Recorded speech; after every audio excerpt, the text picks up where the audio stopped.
Hello guys, আসসালামু আলাইকুম। আপনারা সবাই কেমন আছেন? আশা করি আপনারা সবাই ভালো আছেন, আমিও ভালো আছি। আজকে আপনাদের মাঝে নতুন একটা ব্লগ নিয়ে চলে আসছি। আমার হাজব্যান্ডের হাতের গরুর মাংস রান্না নিয়ে। তার হাতের গরুর মাংস খেতে খুব মজা লাগে, তাই জন্য সে আজকে রান্না করতেছে।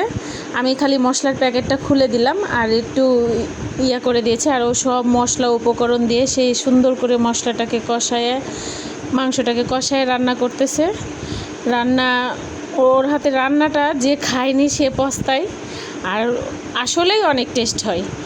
ওর গরুর মাংসের কালারটাও অনেক সুন্দর আসছে, দেখতেই ভালো লাগতেছে, খাইতে আরও সুস্বাদু, খুবই টেস্ট। ও আবার বেশি পানি ইউজ করে না, মানে গরুর মাংসে যতটুকু চুলা ডিম করে দেয় নিবু নিবু জালে যতটুকু পানি বেরোয় ওই পানি দেয়, আর তেল বেশি করে দেয়। তেল বেশি করে দিলে বলে স্বাদ লাগে, এজন্য সে তেল বেশি করে দিয়ে গরুর মাংস ভুনা করছে।